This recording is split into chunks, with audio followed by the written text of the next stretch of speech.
시청자 여러분 안녕하십니까? 헬로티비 뉴스입니다. 먼저 오늘의 주요 뉴스부터 보고 오시죠.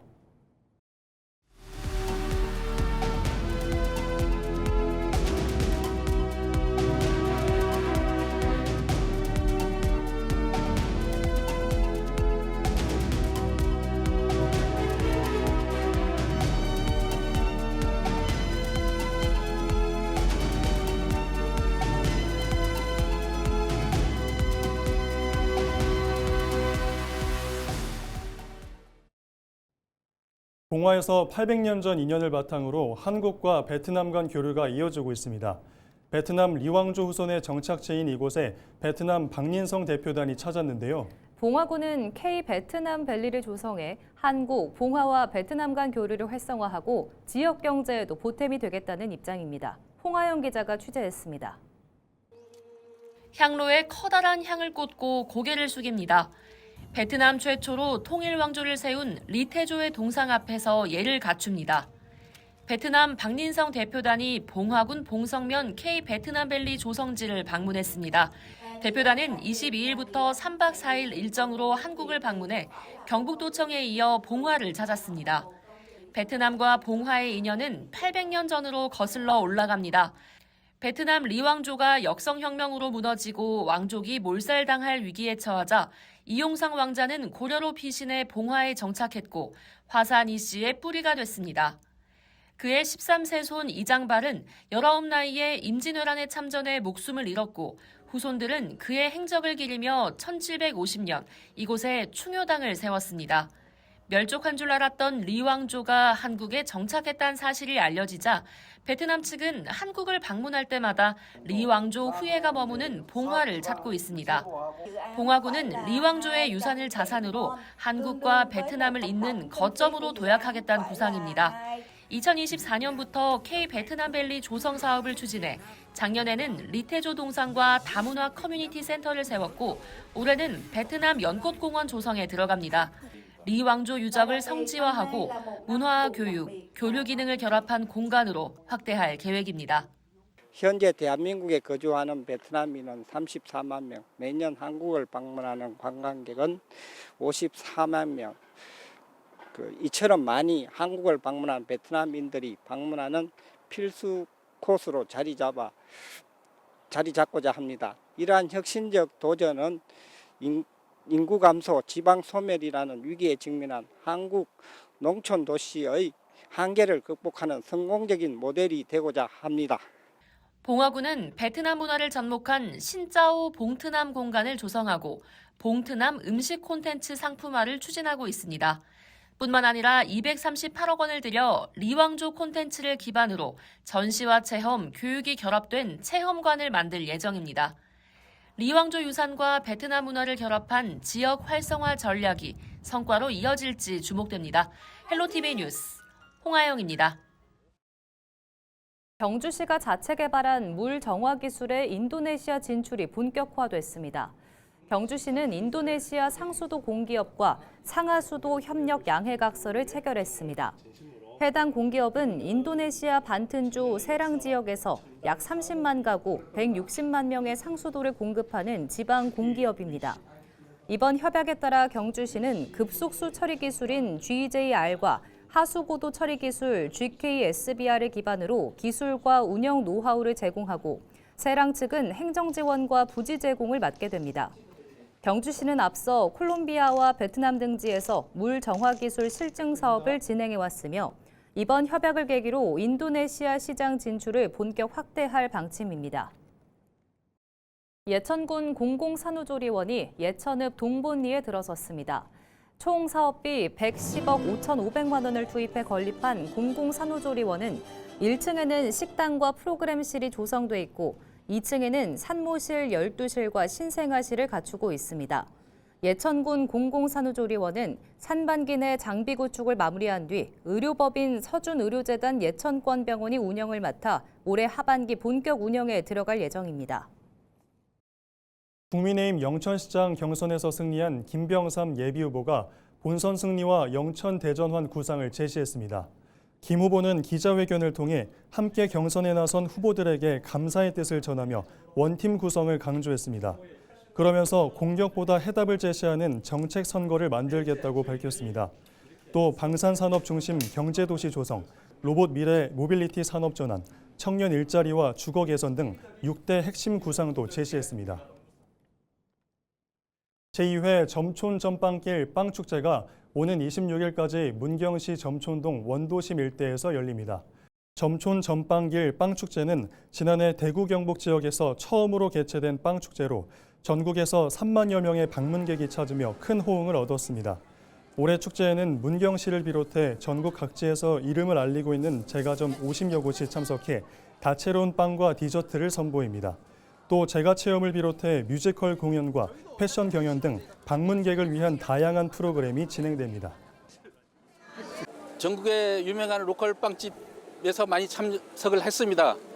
맛있는 빵과 그리고 체험을 경험할 수 있는 그런 축제의 장을 마련했으니까 시민 여러분과 관광객 여러분들께서는 가족과 함께 행사에 참석하셔서 볼거리, 즐길거리, 체험거리를 함께 누리시기 바라겠습니다. 방송통신발전기금, 이른바 방발기금 제도를 현실에 맞게 조정해야 한다는 목소리가 커지고 있습니다. 지역 기반 케이블 TV 사업자들이 과도한 부담을 지고 있다는 지적입니다. 손성혜 기자입니다. 방송통신발전기금 제도 개선 방안을 논의하기 위해 마련된 토론회. 이날 토론회에서는 현행 방발기금 제도의 불균형 문제가 집중적으로 제기됐습니다. 방발기금은 방송통신의 공공성과 발전을 위한 제도지만 수익성 악화로 어려움을 겪고 있는 케이블 TV SO의 현실을 반영하지 못하고 있다는 지적입니다. 방발기금 제도가 케이블 TV 산업의 생존을 위협하는 수준에 이르렀다는 겁니다.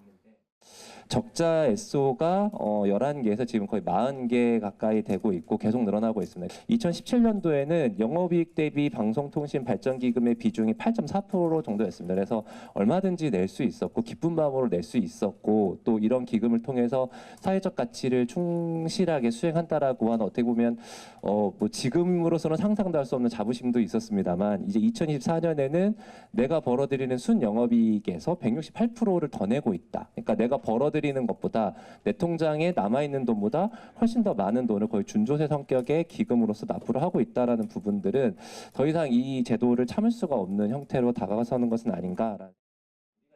지상파 등 다른 방송사와의 형평성 문제도 제기됐습니다. 방발기금을 납부하게 되면은 전파 사용료가 면제가 됩니다.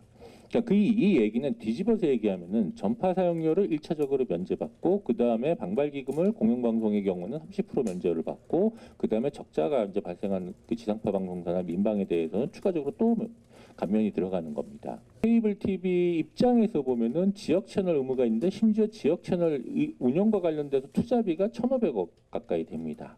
어떻게 보면 케이블 TV가 수행해야 되는 의무와 케이블 TV가 또 한편으로는 주장할 수 있는 권리는 지금 현재로서는 또 타 매체하고 비교했을 때 굉장히 비대칭적이고 형평하지 못하다라는. 토론회 참석자들은 지상파 등 다른 사업자에 대해 감면 제도가 운영되고 있는 만큼 SO에 대해서도 동일한 기준을 적용해 기금 징수율을 조정해야 한다며 목소리를 높였습니다. 정부는 뭐냐면 정책 타이밍이 중요한 거예요. 현재 지금 이게 임계점에 있다는 걸 아셔야죠. 그러니까 지금 보면 기금이 더 많다는 거잖아요. 영업이익보다. 그러면 이 현실이 있으면은 문제가 있으면은 대응을 하셔야죠. 그러니까 법에는 돼 있어요. 법에는 징수율을 갖다가 뭐냐면 공공성, 그 다음에 사업자의 뭐 수익성, 재정 상태에 따라서 조정할 수 있도록 법은 돼 있어요. 법은. 제가 볼 때는 이 문제는 지금 당장 해야 될 거하고 그 다음에 중기적으로 해야 될 거랑 장기적으로 해야 될 거랑 나눠서 봐야 될 것 같아요. 그러니까 단기적으로 해야 될 건 뭐냐면은 당장 할 수 있는 거 정부가 고시 그거 개정하는 게 할 수 있잖아요. 다양한 시장 환경 변화를 고려해서 이 기금 산정에 있어서 여러 가지 개수값들을 조금 포함시켰으면 좋겠습니다. 유료 방송 시장은 시시각각 변화하고 있는데 사실 기금은 굉장히 경직적으로 징수돼서 부담금이 과도하게. 케이블 TV 방송협회는 과기부가 검토했던 1.3% 인하안을 즉각 이행하라고 촉구했습니다. 과학기술정보통신부에서 징수율을 현행 1.5%에서 1.3%로 조정하는 방안에 대해 결론 수준의 검토가 이루어진 것으로 알고 있습니다. 최근 방송미디어통신위원회가 새롭게 출범하면서 관련 정책 환경에도 변화가 생겼지만 그간 축적된 논의와 검토 성과가 위원회 내에서도 계속 이어지기를 저희들은 기대하고 있습니다. 적자 사업자가 해마다 늘어나는 상황에서 고시 개정을 통한 징수율 조정이라는 즉각적인 처방마저 미뤄진다면 지역 미디어 생태계의 붕괴는 막기 어렵다는 경고음이 커지고 있습니다. 헬로티비 뉴스 손상혜입니다. 여수에서 생후 133일 된 아기가 지속적인 학대 끝에 숨진 이른바 헤드니 사건 많은 분들이 기억하실 텐데요. 이 사건의 잔혹성이 드러나면서 전국적인 공분이 이어진 가운데 아이 부모에 대한 법원의 판단이 내려졌습니다. 보도에 송하영 기자입니다.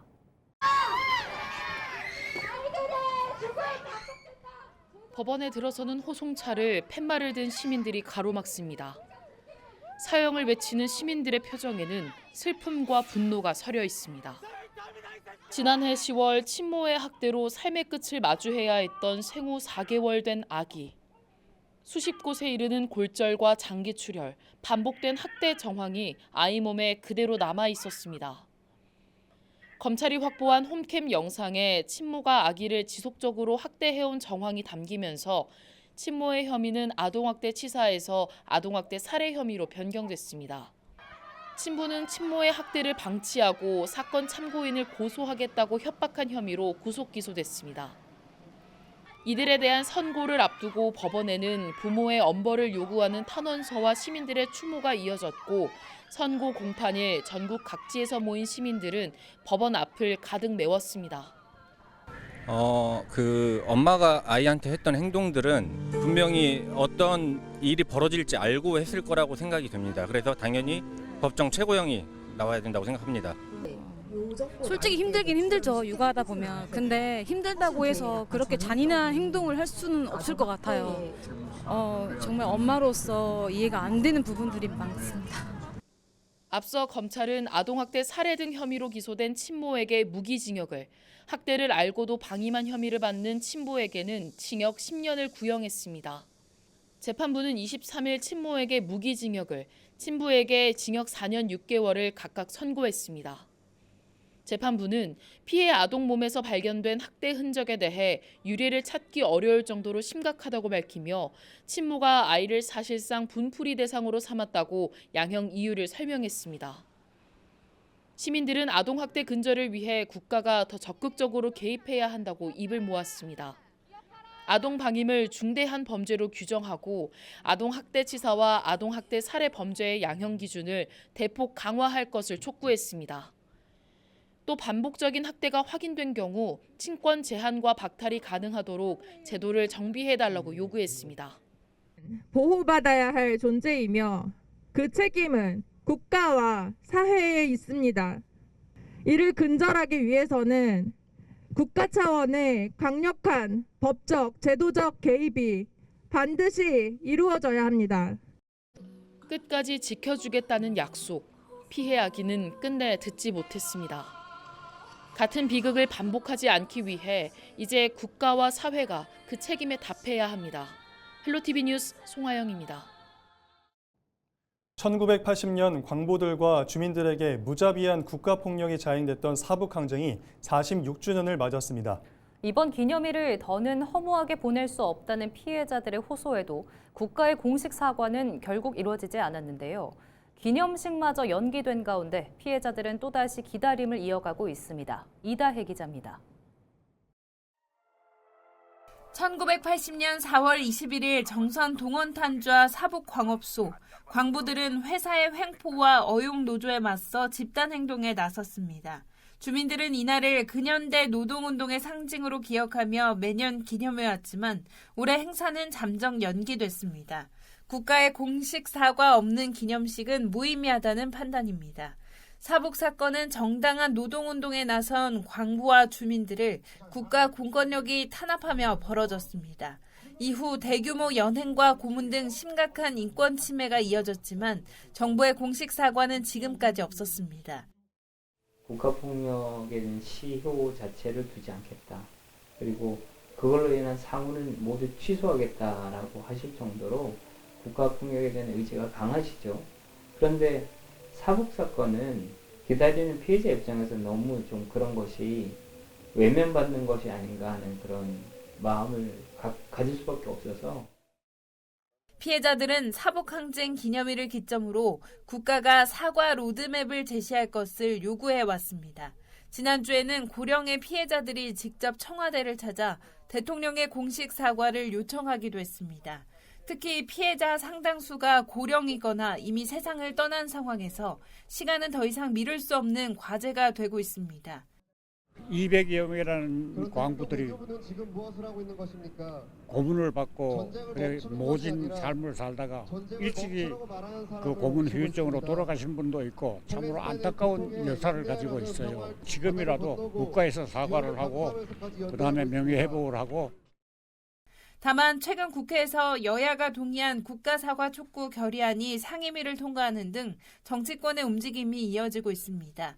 지역사회와 시민단체들도 서명운동과 상영회를 통해 사과 이행을 꾸준히 요구하고 있습니다. 피해자들은 5.18이 있는 5월 민주화의 달이나 지방선거 직후인 6월 이내라도 정치적 결단이 이루어지길 기대하고 있습니다.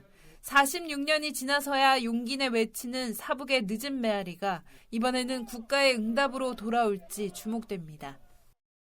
국가폭력이 발생한 그 해 사북에 세워진 표지석입니다. 피해자들은 대통령의 사과로 새 역사가 쓰이길 기대하고 있습니다. 헬로티비 뉴스 이다혜입니다.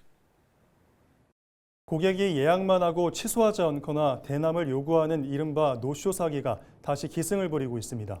경찰은 노쇼 사기의 경우 피해 회복이 어려운 만큼 각별한 주의를 당부했습니다. 보도에 장혜원 기자입니다. 42년째 전남 목포에서 식당을 운영하고 있는 김모 씨. 김 씨는 올해 초 황당한 전화를 받았습니다. 회사원이라고 사칭한 남성이 식당을 방문한다며 오리주물럭 3마리를 주문했지만 끝내 나타나지 않은 겁니다.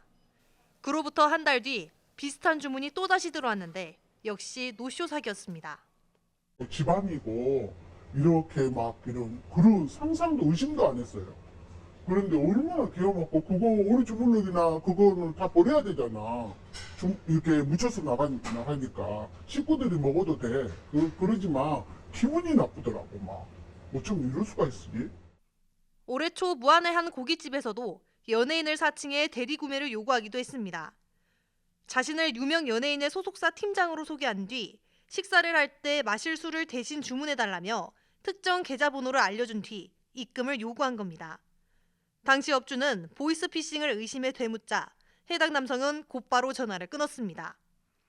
지난해 전국에서 발생한 노쇼 사기는 6,500여 건에 피해액은 1,256억 원 규모. 올해 들어서는 최근 석 달 사이에만 피해액이 614억 9천만 원이었고 지난해의 절반 수준에 이른 것으로 나타났습니다. 단체 예약 뒤 연락이 끊기는 이른바 단순 노쇼의 경우 사안에 따라 업무방해 혐의가 적용될 수 있습니다.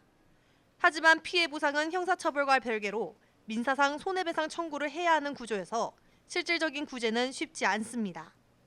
특히 최근에는 특정 물품 구매를 요구하며 금전 피해로 이어지는 사례까지 발생하고 있어 각별한 주의가 필요합니다. 정당 정치인이나 유명 연예인의 예약 경우 사기 가능성을 의심해야 하고 실제 인물인지 확인하거나 사전 예약금을 받는 것이 좋습니다. 대남 요구를 받았다면 즉시 해당 공공기관에 전화로 확인해 주시면 되겠습니다.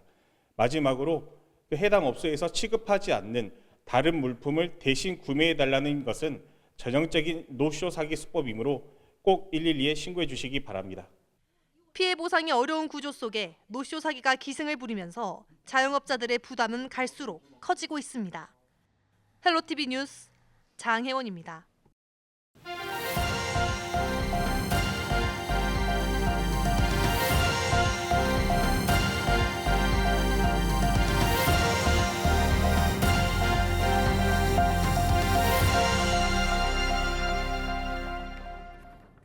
이상으로 뉴스를 마칩니다. 시청해주신 여러분 고맙습니다.